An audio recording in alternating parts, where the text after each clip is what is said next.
the Watson suspension for at least a few minutes because it's the giant story in sports today. He's been again suspended 11 games, $5 million fine. This was a settlement between the NFL and Watson's side, which is the PA, the Players Association. Here was the NFL Network's Tom Pelissero on why Watson said yes to this deal. He wanted to get to a point where there was finality. This was not going into the court system. This was not dragging on for months into the season. There's not a possibility this could even drag on into 2023 if he ended up being suspended indefinitely. So they now have that. They know he can be back in the building in early October. He can be on the practice field in November and play on December 4th at Houston against his old team, the Texans. In terms of everything else, these are all things that, of course, we're going to talk about. It's going to be talked about by the public and by fans. But for the Browns, again, this was the day that they were trying to get to. They now know what the landscape is for Deshaun Watson moving forward, and they expect that if he follows his treatment plan, of course, because that is required under the terms of this agreement with the 11-game suspension and the $5 million fine, that they are going to have what they believe is their franchise quarterback, for better or worse, and everything that comes with it on December 4th. Treatment plan. That means Watson, according to Adam Schefter, who tweeted this out a few hours ago, he has to comply with the evaluation and treatment recommendations of a third-party behavioral expert to be reinstated. His reinstatement is contingent upon his compliance with the treatment plan. If he does not comply, his reinstatement could be delayed, plus further discipline. Ramie, your thoughts on this expanded suspension and now fine for Deshaun Watson? I mean, it's I keep saying, like, I don't know what's the proper punishment. You know what I mean? I don't know what makes this right. He's not going to jail for any of this. Correct. Because no criminal charges were pressed. He's settled all but one of the cases now. Am I mistaken? I think it's all but one of the cases now. So it's more games, 11 games. Again, I don't know if that's the right amount of games. I'm glad there is some financial component to it. It's still gross that he's going to get all the guaranteed money that was in the contract. Yeah, let's explain that for a second.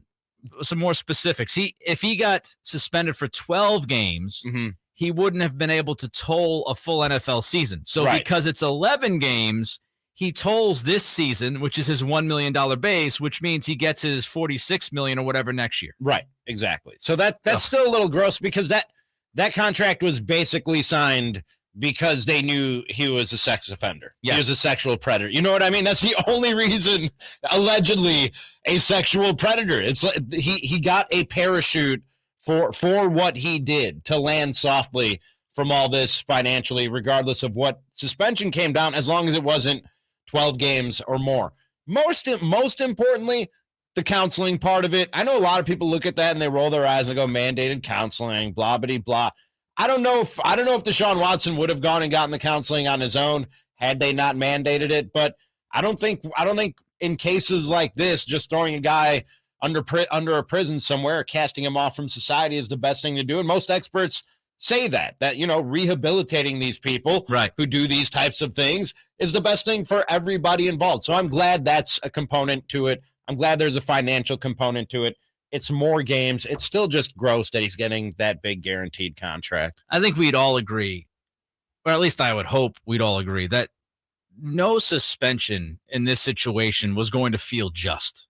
Right? I don't think, even if it was for a full year, I don't know if everybody would have been like, all right, a full year, that feels just about right. You're going to walk away from this whole ordeal and situation, these allegations, not feeling good about any of it. Like whether it's a 6-game suspension, 11 games, 17 games, 2, whatever it is, nothing is going to feel just because of the nature of the allegations and because of what other people have said. I mean, the lead investigator has said she believes the story of the victims. The judge, Sue Robinson, came out and said Watson lied, and she believes he showed, predatory behavior. So the people who are professionals that have dealt with these kinds of cases over and over and over and over again, they agree that Deshaun Watson did something wrong here and that he was a predator towards these women. So it's out there, and nothing's going to feel just.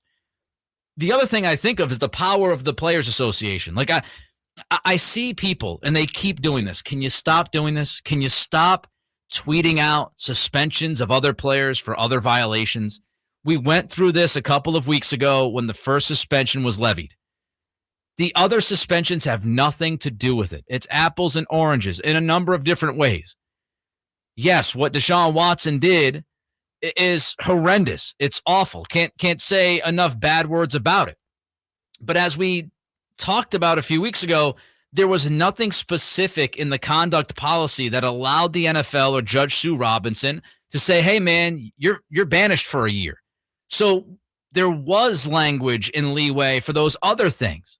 So when, Calvin Ridley gets popped for gambling on a few of his team's games on FanDuel or whatever, he can get a big-time suspension because it's in the books, and that's how this works. It's collectively bargained. So the players, it is crazy. And I don't know how this got collectively bargained. Josh Gordon has lost, I think the number I saw today was 76 games for smoking some weed. Yeah. And Deshaun Watson has 11 for being a sexual predator of upwards of 24 women. Yeah. Like that is like, I mean, you're right.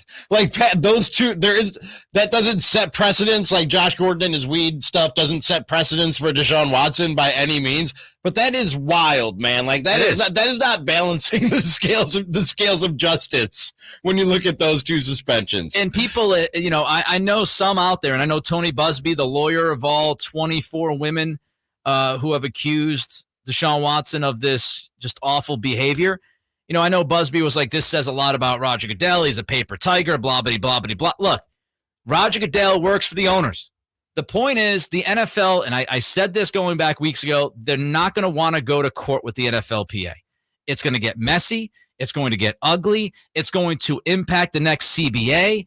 And whether or not, they should have done what they've done, the point is, they decided that the future of the league is more important than one guy. No matter how horrendous the allegations are, that was the decision. And it was because they have to get back to the table eventually with the Players Association so they could all keep playing football and all can keep making money.